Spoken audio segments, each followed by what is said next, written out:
এই ধরনের ফটো কিভাবে এডিট করবেন? এই ধরনের ফটো এডিট করার জন্য আজকের ভিডিওটি সম্পূর্ণ দেখতে হবে। প্রথমে চলে আসবেন যেকোনো একটি ব্রাউজারে। আসার পর সার্চ করবেন পেজলিন। লেখার সাথে সাথে এরকম একটি ইন্টারফেস শো হবে। এরপর অফিসিয়াল ওয়েবসাইটটি চলে আসবে। এখানে ক্লিক করতে হবে। এরপর এরকম একটি থাম্বনেইল দেখতে পারবেন। থাম্বনেইলটি ক্লিক করতে হবে। থাম্বনেইলটি ক্লিক করার পর একটু নিচের দিকে আসতে হবে। একটু নিচের দিকে আসার পর এরকম একটি ফন্ট পাবেন। এই লেখাটি আমাদেরকে কপি করে নিতে হবে। তারপর নিচের দিকে ফটো এডিট এআই এখানে ক্লিক করতে হবে। এরপর টাই, এরপর গেট স্টার্ট,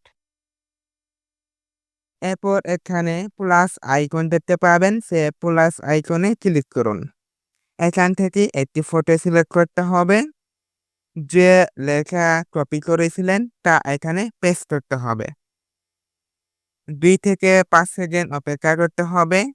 দেখতেই পাচ্ছেন আমাদের ফটো কিন্তু এডিট করা হয়েছে। এই ফটো ডাউনলোড করার জন্য উপরে ডাউনলোড আইকন দেখতে পারবেন, সেখানে ক্লিক করতে হবে।